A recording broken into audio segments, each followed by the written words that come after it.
എൻ്റെ ഇന്നത്തെ യാത്ര തേക്കടിക്കാണ്.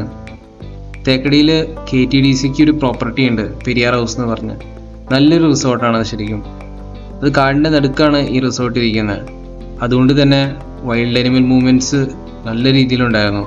എനിക്ക് കുറേ നല്ല സൈറ്റിങ്സൊക്കെ കിട്ടിയായിരുന്നു. ഫാമിലിയൊക്കെ ആയിട്ട് വന്ന് സ്റ്റേ ചെയ്യാൻ വളരെ നല്ലൊരു സ്ഥലമാണത്. കാരണം ഇത് കാടിൻ്റെ നടുക്കായതുകൊണ്ട് തന്നെ കുറേ വൈൽഡ് അനിമൽ മൂവ്മെൻറ്റ്സും ഉണ്ട്, അതുപോലെ തന്നെ നല്ലൊരു ആംബിയൻസും ഉണ്ട്.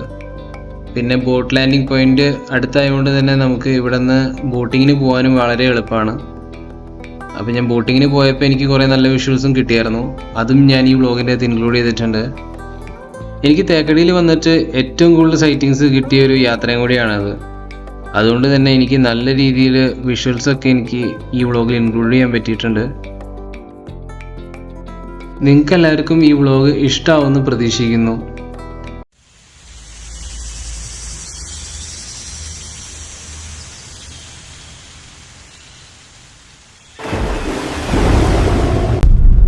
ഹായ് ഗൈസ്, നമ്മളിപ്പോൾ അങ്ങനെ പിന്നെയും പെരിയാർ ടൈഗർ റിസർവിലേക്കാണ് വന്നിരിക്കുന്നത്. നമ്മളിന്ന് വന്നിരിക്കുന്നത് ഇവിടെ ഒരു കാടിനുള്ളിലുള്ളൊരു ഫോറസ്റ്റ് സ്റ്റേ ഉണ്ട്, KTDCൻ്റെ പെരിയാർ ഹൗസ് എന്ന് പറഞ്ഞത്.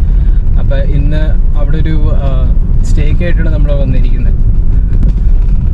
അപ്പോൾ ഇത് നമ്മൾ പെരിയാർ ടൈഗർ റിസർവിൻ്റെ അകത്തേക്കൂടെ നമ്മൾ വണ്ടി ഓടിച്ച് പോയിക്കൊണ്ടിരിക്കുകയാണ്.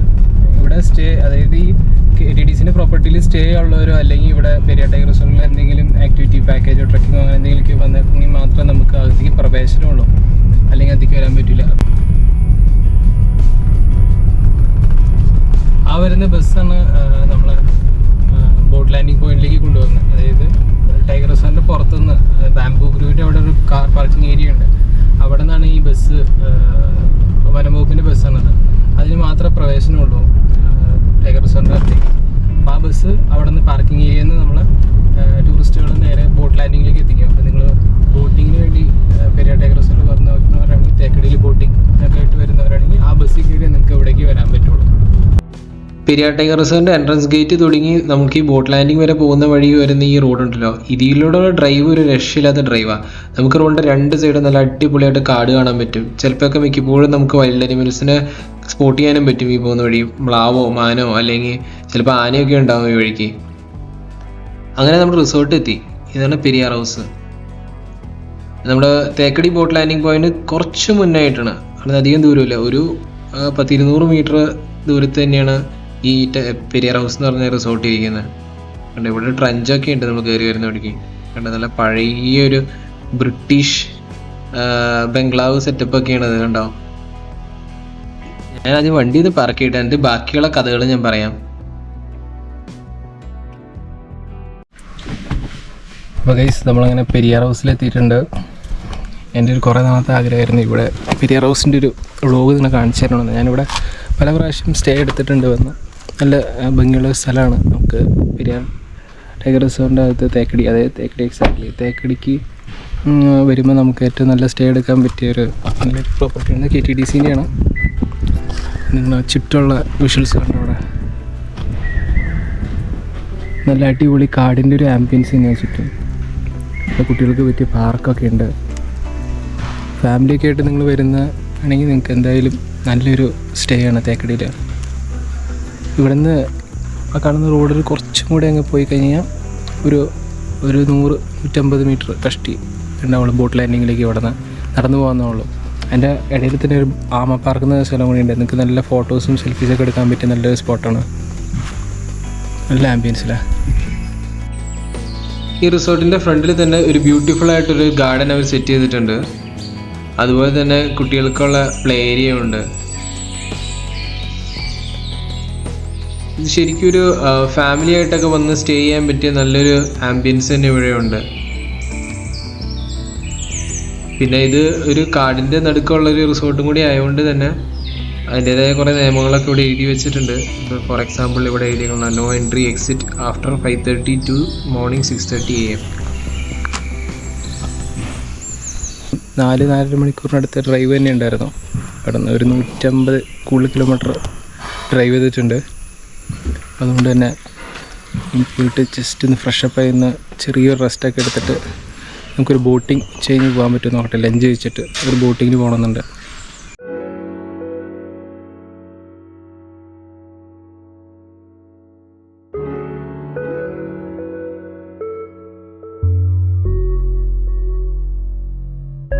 നമ്മൾ കയറി വരുന്ന അവിടെ തന്നെ ഒരു നല്ലൊരു ബ്യൂട്ടിഫുൾ ആയിട്ടൊരു ഓപ്പൺ കോർട്ട്യാർഡ് ഉണ്ട് കേട്ടോ. നല്ല രസമായിട്ടുള്ള ലോണൊക്കെ വെച്ച് പിടിപ്പിച്ച് നല്ല അടിപൊളി സെറ്റപ്പ്.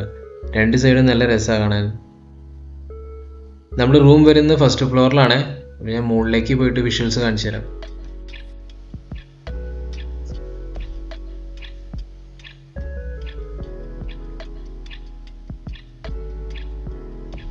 നമ്മൾ താഴ്ത്തുനിന്ന് കണ്ട കോർട്ട്യാർഡ് മുകളിൽ നിന്ന് നോക്കുമ്പോൾ കാണാൻ നല്ല രസമുണ്ട് ശരിക്കും. നല്ലൊരു വ്യൂ തന്നെ ഇവിടെ നിന്നല്ലേ. ഇവിടുത്തെ ഭിത്തികളും വാൾസും ഒക്കെ ഉണ്ടാക്കിയത് കരിങ്കല്ലിലാണ് കേട്ടോ. അത് ഞാൻ നേരത്തെ പറഞ്ഞത് നല്ല ബ്രിട്ടീഷ് ബംഗ്ലാവ് സെറ്റപ്പ് അത്. ഇതാണ് ഇപ്പം നമ്മുടെ റൂം.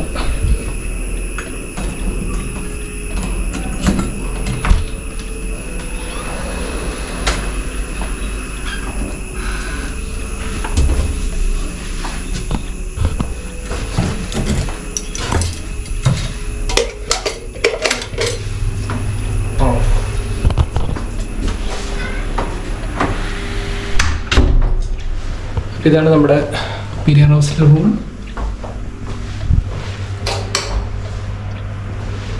അടിപൊളിയല്ല, നല്ലൊരു ബെഡൊക്കെ ഉണ്ട്.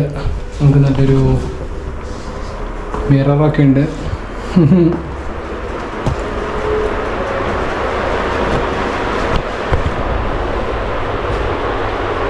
രണ്ട് റൂം അടിപൊളിയല്ല.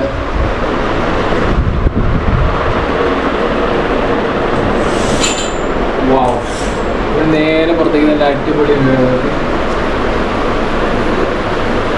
നമ്മൾ കയറി വന്ന ആ സ്ഥലത്തുള്ള പാർക്കും കാര്യങ്ങളൊക്കെ കാണുന്നത്.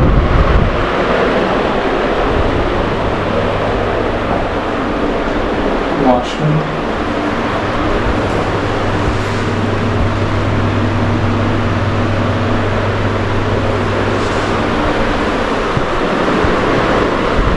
അത്യാവശ്യം എല്ലാ സൗകര്യങ്ങളുണ്ട്. നമുക്ക് 2 ബോട്ടിൽ വെള്ളം, പിന്നെ അതുപോലെ തന്നെ ചായ ഗ്ലാസ്, പിന്നെ ചായ ഉണ്ടാക്കാനുള്ള കിറ്റ്, പിന്നെ കെറ്റിലുണ്ട്, ഹീറ്ററുണ്ട്, TV ഉണ്ട്.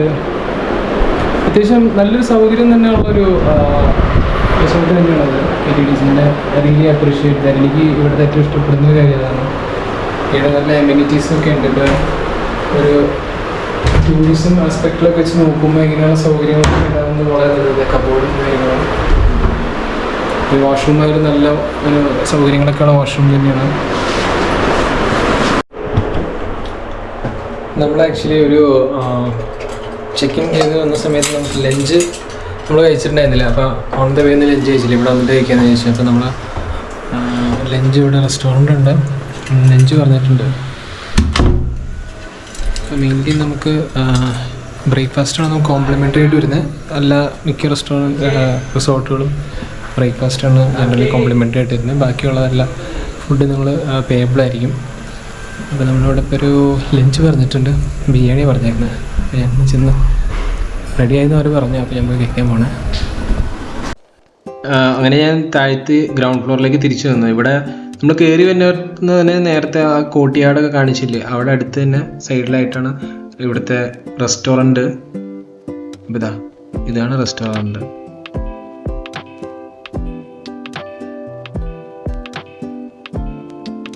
നല്ല ആംബിയൻസ് ഒക്കെ തന്നെയാണ് റെസ്റ്റോറൻറ്റിൻ്റെ അടുത്ത്, കാണാൻ നല്ല രസമുണ്ട്. നമ്മൾ ഓർഡർ ചെയ്ത് ചിക്കൻ ബിരിയാണി വന്നു കേട്ടോ. കുറേ നാൾക്ക് ശേഷമാണ് മുട്ടയൊക്കെ വെച്ചിട്ടുള്ള ബിരിയാണി കാണുന്നത്. സാധാരണ ഇപ്പോൾ മിക്ക സ്ഥലങ്ങളിലും മുട്ട ഉണ്ടാവാറില്ലേ ബിരിയാണിയിൽ. അങ്ങനെ ഞാൻ ബിരിയാണി തട്ടിക്കയറ്റുന്ന വിഷ്വൽസാണ് ഈ കാണുന്നത്. സത്യം പറയാലോ, നല്ല അടിപൊളി ബിരിയാണി. കുറേ നാൾക്ക് ശേഷം നല്ല ടേസ്റ്റി ആയിട്ടുള്ള ബിരിയാണി കഴിച്ചാൽ എനിക്ക് വലിയ ഇഷ്ടമായി.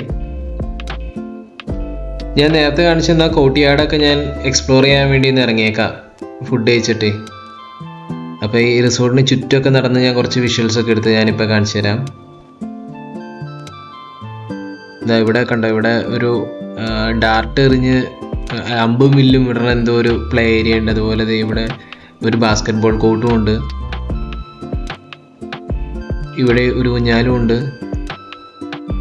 റിസോർട്ടിൻ്റെ ബാക്ക് സൈഡിൽ അവിടെ ഒരു ബാഡ്മിൻ്റൺ കോർട്ട് ഉണ്ട് കേട്ടോ. ഞാൻ പറയും ശരിക്കും ഈ റിസോർട്ട് ഒരു അണ്ടർ റേറ്റഡ് ആയിട്ട് റിസോർട്ട് തന്നെയാണ്. കാരണം വളരെ ചുരുക്കം കുറേ പേർക്ക് മാത്രമേ ഈ റിസോർട്ടിനെ കുറിച്ച് അറിയുള്ളൂ. ഇങ്ങനെ പെരിയാർ ടൈഗർ റിസോർട്ടിൻ്റെ അടുത്ത് തേക്കടിക്ക് അടുത്ത് ഇങ്ങനെ ഒരു അടിപൊളിയായിട്ടുള്ളൊരു പ്രോപ്പർട്ടി അത് KTDCക്ക് ഉണ്ടെന്നുള്ളത് വളരെ കുറച്ച് പേർക്ക് അറിയുള്ളൂ. എന്തായാലും തന്നെയും ഇത് ഫാമിലി ആയിട്ടൊക്കെ മസ്റ്റായിട്ട് വന്ന് താമസിക്കേണ്ട ഒരു ലൊക്കേഷൻ തന്നെയാണ് കേട്ടോ അത്. ഗൈസ്, നമ്മളപ്പോൾ അങ്ങനെ ഒരു ബോട്ടിങ്ങിനായിട്ട് തേക്കടിയിൽ ബോട്ടിങ്ങിനായിട്ട് ഇറങ്ങിയിട്ടുണ്ട്. ഞാൻ നേരത്തെ സൂചിപ്പിച്ച പോലെ ഈ ബോട്ട് ലാൻഡിങ് പോയിന്റ് തേക്കടിയിലെ പെരിയാർ ഹൗസിന് തൊട്ടടുത്തായിട്ടാണ്. അപ്പോൾ നമുക്കിവിടെ റിസപ്ഷനിൽ തന്നെ പെരിയാർ ഹൗസിൻ്റെ റിസപ്ഷനിൽ പറഞ്ഞാൽ തന്നെ അവർ നമുക്ക് ബോട്ടിങ്ങിന് വേണ്ടിയുള്ള ടിക്കറ്റ്സ് അറേഞ്ച് ചെയ്ത് തരും. നിങ്ങളിപ്പോൾ ഓൺലൈൻ ബുക്ക് ചെയ്തിട്ടുണ്ടെങ്കിൽ നിങ്ങൾക്ക് അങ്ങനെ ആയാലും ചെയ്യാം. അല്ല, ഇവിടെ ഒന്ന് റിസപ്ഷനിൽ പറഞ്ഞാൽ പോലും അതിൻ്റെ പേയ്മെൻറ്റ് ചെയ്ത് നിങ്ങൾക്ക് ഇവിടെ നിന്ന് ബോട്ടിങ്ങിന് വേണ്ടി ടിക്കറ്റ് എടുക്കാൻ പറ്റും. ഞാനിപ്പോൾ ഇവിടെ നിന്ന് പെരിയാർ ഹൗസിൽ നിന്ന് ബോട്ട് ലാൻഡിങ് പോയിൻറ്റിലേക്ക് പോയിക്കൊണ്ടിരിക്കാം. തേക്കടി ബോട്ട് ലാൻഡിങ് പോയിൻറ്റ് ഇവിടെ നടക്കാവുന്ന വഴിയേ ഉള്ളൂ, ഒരു 10 മിനിറ്റ് നടക്കാവുന്ന വഴിയേ ഉള്ളൂ. അപ്പോൾ ഈ നടക്കുന്ന വഴിയൊക്കെ ചുറ്റുമുള്ള ഈ കാടും പച്ചപ്പൊക്കെ കണ്ട് ഇങ്ങനെ ആസ്വദിച്ച് ഇങ്ങനെ പോയിക്കൊണ്ടിരിക്കുക. കാട്ടിൽ കൂടെ ഇങ്ങനെ ഒറ്റയ്ക്ക് നടന്നു പോകാൻ നല്ല രസമാണ്. കാടിൻ്റെ ഈ കിളികളുടെയും എനിക്ക് ഇടയ്ക്കിട്ട് വേഴാമ്പലിൻ്റെയും പിന്നെ പലതരം പക്ഷികളുടെയൊക്കെ സൗണ്ട് കേൾക്കുന്നുണ്ട് 2 സൈഡിൽ നിന്ന്. ശരിക്കും നല്ലൊരു എക്സ്പീരിയൻസ് തന്നെയാണ് അത്. ഇവിടെ ഒരു ആമ പാർക്ക് എന്ന് പറഞ്ഞിട്ടൊരു സംഭവമുണ്ട്. ഇവിടെ ചെറിയൊരു പാർക്കാണ്. രാമേൻ്റെ ഒരു ശില്പമൊക്കെ ഉണ്ടാക്കി വെച്ചിട്ടുണ്ട്. രസമാണ്. ഞാൻ നേരത്തെ സൂചിപ്പിച്ച പോലെ ആമ പാർക്ക് എന്ന് വിളിക്കാൻ കാരണം അവിടെ രാമേൻ്റെ ഒരു വലിയൊരു പ്രതിമ ഉള്ളതുകൊണ്ടാണ് കേട്ടോ. നല്ലൊരു ബ്യൂട്ടിഫുൾ ആയിട്ടൊരു സ്പോട്ടാണ്. ഇവിടെ ശരിക്കും നിങ്ങൾക്ക് ഫാമിലി ആയിട്ടോ ഒക്കെ ആയിട്ട് വന്നിരുന്ന് ഫോട്ടോസൊക്കെ എടുക്കാൻ പറ്റിയ സ്പോട്ടാണ്. പക്ഷെ എന്തോ കാരണത്താൽ ഇവിടെ മിക്കപ്പോഴും ഇത്രയും ജനത്തിരക്കൊന്നും ഇവിടെ കാണാറില്ല. നമ്മളങ്ങനെ നടന്ന് തേക്കടി ബോട്ട് ലാൻഡിങ് പോയിന്റിൽ എത്തി കേട്ടോ. നമ്മൾ നേരത്തെ തന്നെ അവിടെ നമ്മുടെ റിസോർട്ടിൻ്റെ റിസപ്ഷനിൽ നിന്ന് നമ്മൾ ടിക്കറ്റ് ഓൾറെഡി എടുത്തുകൊണ്ട് നമുക്ക് ഇവിടെ പിന്നെ ഇനി ലൈൻ നിൽക്കേണ്ട ആവശ്യമില്ല. ഇനി നമുക്ക് നേരെ കയറി പോയാൽ മതി. ഇതിപ്പോൾ 3:30 മുന്നേ പോയ ബോട്ടിങ്ങിൻ്റെ ആൾക്കാരെ തിരിച്ചു വന്നതായി കാണുന്നത്. ഇവിടെ വെയിറ്റ് ചെയ്യണ ആൾക്കാരൊക്കെ ഈ 3:30 ബോട്ടിങ്ങിന് വേണ്ടി കാത്തു നിൽക്കുന്നതാണ്. അങ്ങനെ എല്ലാവരും നിരനിരയായിട്ട് നടന്ന് ബോട്ടിലേക്ക് കയറുന്ന വിഷ്വൽസായി കാണുന്നത്. വെള്ളം വളരെയധികം കുറവാണ്. റിസർവോയറാണിത്. ഇത് തേക്കടി എന്ന് പറയുന്നത് മുല്ലപ്പെരിയാർ ഡാമിൻ്റെ റിസർവോയറിലാണ് ഈ ബോട്ടിങ് ആക്ടിവിറ്റി നടക്കുന്നത്. അങ്ങനെ നമ്മൾ നമ്മുടെ ബോട്ടിൻ്റെ ഉള്ളിലേക്ക് കയറി. വളരെയധികം ആൾ കുറവ് തന്നെയാണ് കേട്ടോ ഇത്തവണ. കാരണം ബോട്ടിങ് കുറച്ച് ദിവസമായിട്ടൊക്കെ നിർത്തിയൊക്കെ വെച്ചേക്കായിരുന്നു. ഇവിടെ റിസർവോയറിൽ വെള്ളമില്ലാത്തതുകൊണ്ട് 2 ബോട്ട് മാത്രമേ ഇപ്പോൾ ഇറക്കിയിട്ടുള്ളൂ. ഇതിപ്പോൾ ജൂലൈ മാസമായിട്ടും കൂടെ ഇവിടെ മഴ അങ്ങനെ കാര്യമായിട്ട് കിട്ടിയിട്ടില്ല. അതേസമയം ഞങ്ങളുടെ നാട്ടിൽ എറണാകുളത്ത് അങ്കമാലിയിലൊക്കെ നല്ല മഴയായിരുന്നു. പക്ഷെ ഇവിടെ തേക്കടിയിൽ വന്നപ്പോൾ ഇവിടെ എന്താണെന്നറിയില്ല, വളരെ വിചിത്രമായൊരു കാലാവസ്ഥയാണ്. ഇത് കാലാവസ്ഥ വ്യതിയാനം കൊണ്ട് ഇവിടെ അങ്ങനെ മഴ കിട്ടിയിട്ടില്ല ഇത്തവണ. അല്ലെങ്കിൽ സാധാരണ ഈ സമയത്തൊക്കെ ഇവിടെ ഭയങ്കര കൊല മഴയായിരിക്കും. തേക്കടീൻ്റെ ശരിക്കും ഒരു പ്രത്യേകത തന്നെയാണ് കേട്ടോ ഈ മരക്കുറ്റികൾ ഇങ്ങനെ വെള്ളത്തിൻ്റെ മുകളിൽ കൂടെ പൊന്തിക്കുന്നത് കാണാൻ. ആക്ച്വലി ഈ മരക്കുറ്റികൾ പണ്ട് ഇവിടെ മുല്ലപ്പെരിയാർ ഡാം വന്നേക്ക് മുമ്പ് ഇവിടെ കാടായിരുന്നു. അപ്പോൾ ആ കാട്ടിലെ മരങ്ങളൊക്കെയാണ്. ഈ ഡാം വന്നതിന് ശേഷം ഇത് റിസർവോയർ വന്നില്ലേ, അപ്പോൾ ഈ മരങ്ങളൊക്കെ വെള്ളത്തിൻ്റെ അടിയിലായി പോയി. നമുക്കങ്ങനെ ഏറ്റവും സൈറ്റിങ് കിട്ടി കേട്ടോ. ഒരു കൂട്ടം മ്ലാവുകൾ അങ്ങ് ദൂരത്ത് നിന്ന് പുല്ല് നിന്ന്. ശരിക്കും ഈ ബോട്ടിങ്ങിൻ്റെ ഒരു പ്രത്യേകതയാണ്, നമുക്ക് ഒരുപാട് അനിമൽ സൈറ്റിങ്സ് കിട്ടും. ഈ വെള്ളത്തിൻ്റെ മുകളിൽ പൊന്തി നിൽക്കുന്ന ഈ മരക്കുറ്റീൻ്റെ മുകളിലൊക്കെ നമുക്ക് നീർക്കാക്കളെ കാണാൻ കിട്ടും കേട്ടോ. കോമറൻറ്റ് എന്ന് പറഞ്ഞ ബേർഡാണ് ശരിക്കും ഇത്. നമ്മൾ നേരത്തെ കണ്ട മ്ലാവിൻ്റെ കൂട്ടം ഉണ്ടല്ലോ, അവരവിടെ നിന്ന് ഓപ്പൺ ഏരിയയിൽ നിന്ന് പുല്ല് തന്നെയാണ് കേട്ടോ. കുറേ എണ്ണങ്ങളുണ്ട്. ഇതിനെ വിളിക്കുന്നത് സാമ്പാർ ഡിയർ എന്നാണ് പറയുന്നത്. മാൻവർഗത്തിൽ ഇന്ത്യയിൽ കാണുന്നതിൽ ഏറ്റവും സൈസ് കൂടിയതാണ് മ്ലാവുകൾ. നമ്മളങ്ങനെ കുറച്ചെത്തി കഴിഞ്ഞപ്പോൾ നേരെ കാണുന്നത് ഒരു ചെറിയൊരു ദ്വീപാണ് ഈ തടാകത്തിന് നടുക്കായിട്ട്. അതിൻ്റെ അകത്തൊരു ചെറിയൊരു റിസോർട്ടുണ്ട്. അതിൻ്റെ പേരാണ് ലേക്ക് പാലസ് റിസോർട്ട്. അതും KTDCൻ്റെ തന്നെ ഒരു പ്രോപ്പർട്ടിയാണ്. അപ്പോൾ നമ്മൾ സ്റ്റേ ചെയ്യുന്നത് KTDCൻ്റെ പെരിയാർ ഹൗസ്. അതിൻ്റെ ഒരു പ്രീമിയം പ്രോപ്പർട്ടിയാണ് ഈ നിൽക്കുന്ന KTDCൻ്റെ ലേക്ക് പാലസ്. അപ്പോൾ ഇത് 2 റിസോർട്ടുകളും നമുക്ക് ബുക്ക് ചെയ്യാനായിട്ട് KTDCൻ്റെ ഒഫീഷ്യൽ വെബ്സൈറ്റിൽ കയറി ആ നമ്പറിൽ വിളിച്ച് പറഞ്ഞാലും മതി. അല്ലെങ്കിൽ ഞാൻ എൻ്റെ ഡീറ്റെയിൽസെല്ലാം ഞാൻ താഴത്ത് ഈ വീഡിയോൻ്റെ ഡിസ്ക്രിപ്ഷനിൽ ഞാൻ പ്രൊവൈഡ് ചെയ്യുന്നതായിരിക്കും. ലേക്ക് പാലസിൻ്റെ ഫ്രണ്ടിൽ കാണുന്ന ഓപ്പൺ ആയിട്ടുള്ള മൈതാനത്ത് കുറേ മ്ലാവുകൾ ഇങ്ങനെ പുല്ലിൽ നിന്ന് കണ്ടായിരുന്നു കേട്ടോ. അപ്പോൾ ഇവിടെ സ്റ്റേ എടുക്കുന്നവർക്ക് ഇങ്ങനെ കുറേ നല്ല വിഷ്വൽസ് കാണാൻ കിട്ടും. അപ്പോൾ നമ്മുടെ ചുറ്റും ഈ തടാകത്തിൻ്റെ സൈഡിലൊക്കെ വന്ന് പുല്ല് തിന്നാൻ വരുന്ന മൃഗങ്ങളെയൊക്കെ നമുക്ക് ഇവിടെ നിന്ന് സൈറ്റിങ് കിട്ടും കേട്ടോ. കുറച്ച് നേരം കയറി കഴിഞ്ഞപ്പോൾ ഇവിടെ കാട്ടുപോത്തിൻ്റെ ഒരു കൂട്ടം പുല്ല് തിന്നുന്നുണ്ടായിരുന്നു കേട്ടോ. ഈ കാട്ടുപോത്തിനെ ആക്ച്വലി ഇംഗ്ലീഷിൽ വിളിക്കുന്നത് ഇന്ത്യൻ ഗോർ എന്നാണ് വിളിക്കുന്നത്, ഓർ ഇന്ത്യൻ ബൈസൺ എന്നും പറയും. ഈ തടാകത്തേക്കൂടെ ഇങ്ങനെ ബോട്ടുകൾ പോണത് കാണാൻ നല്ല ഭംഗിയാണ് കേട്ടോ. നല്ലൊരു ലാൻഡ്സ്കേപ്പ് ഫോട്ടോസൊക്കെ എടുക്കാൻ പറ്റിയ മൊമെൻറ്റ്സ് കണ്ടോ. ഞാനിങ്ങനെ നല്ല കാറ്റൊക്കെ കൊണ്ട് ചുറ്റുമുള്ള വിഷ്വൽസൊക്കെ ഇങ്ങനെ എൻജോയ് ചെയ്ത് ഇങ്ങനെ ഇരിക്കുകയായിരുന്നു ബോട്ടിൻ്റെ അകത്ത്.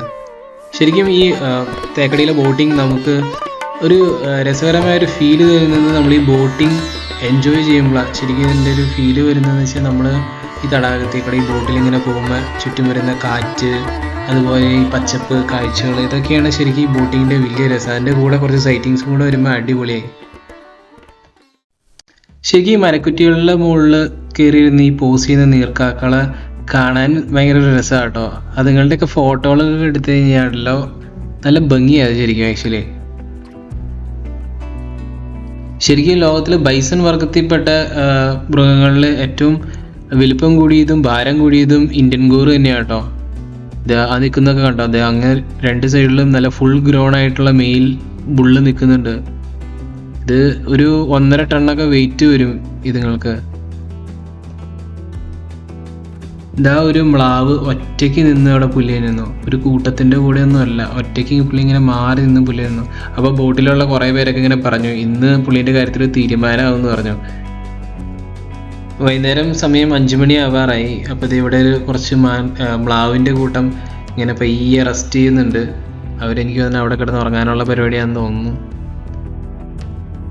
അതാ മരക്കുറ്റിമ 2 കുഞ്ഞി കിളികൾ നടക്കുന്നത് കണ്ടോ. എനിക്കിങ്ങനെ ഒറ്റ നോട്ടത്തിൽ ഇത് ഏതെന്ന് മനസ്സിലാവുന്നില്ല. മാക്പൈ റോബിനാണെന്ന് തോന്നുന്നു. നിങ്ങൾക്ക് അറിയാമെങ്കിൽ ഒന്ന് കമൻറ്റ് ബോക്സിൽ ഇടണേ.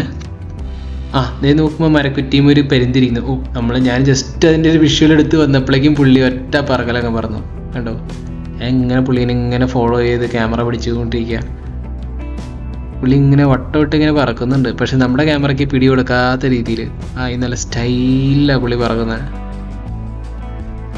നമ്മളങ്ങനെ തിരിച്ച് ബോട്ട് ലാൻഡിങ് പോയിന്റിലേക്ക് വരുന്ന വഴിക്കാണ് കാട്ടുപന്നീൻ്റെ ഒരു കൂട്ടം അത് കണ്ടോ നടന്നു പോകുന്നു.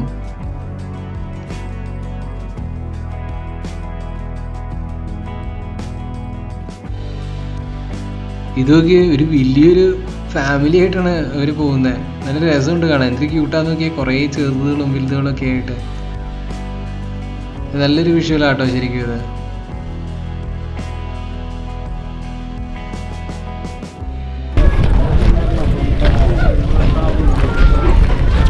അങ്ങനെ നമ്മളുടെ 3:30 നമ്മൾ കയറിയ ബോട്ടിങ് കഴിഞ്ഞിരിക്കുന്നു. അത്യാവശ്യം നല്ല സൈറ്റിങ്സ് നമുക്ക് കിട്ടിയിട്ടുണ്ട്. പിന്നെ നമുക്ക് ലാസ്റ്റിൽ കിട്ടിയ മറ്റേ കാട്ടുപന്നികളുടെ കൂട്ടമായിട്ട് പോകുന്നുണ്ടല്ലോ, അടിപൊളിയായിരുന്നു. ഒരു ഫാമിലി ആയിട്ട് വലിയൊരു ഗ്രൂപ്പ് പോകുന്ന നല്ല രസമായിരുന്നു. ആ വിഷ്വൽസ് അടിപൊളിയായിരുന്നു. അതൊരു വെറൈറ്റി സംഭവമായിരുന്നു. അതുപോലെ കുറേ നല്ല വിഷ്വൽസ് നമുക്ക് കിട്ടിയായിരുന്നു. നമുക്ക് കാട്ടുപോത്ത്, മ്ലാവ് സൈറ്റിങ്സ് നമുക്ക് കിട്ടിയായിരുന്നു. ഇപ്പോൾ സമയം 5 മണിയായി. ഇനി നമുക്ക് ചെന്നിട്ട് നമ്മുടെ റിസോർട്ടിൽ വേറെ കുറേ അടിപൊളി വിഷ്വൽസും കൂടെ വരാനുണ്ടെന്ന് എനിക്ക് തോന്നുന്നു. വൈകുന്നേരം ആകുമ്പോൾ അവിടെ മുള്ളമ്പന്നിയൊക്കെ വരാറുണ്ട്, ജസ്റ്റ് മ്ലാവൊക്കെ വരാറുണ്ട് സന്ധ്യയൊക്കെ കഴിയുമ്പോൾ റിസോർട്ടിലെ. അതിൻ്റെ വിഷ്വൽസ് വരുന്ന പ്രതീക്ഷിക്കുന്നു.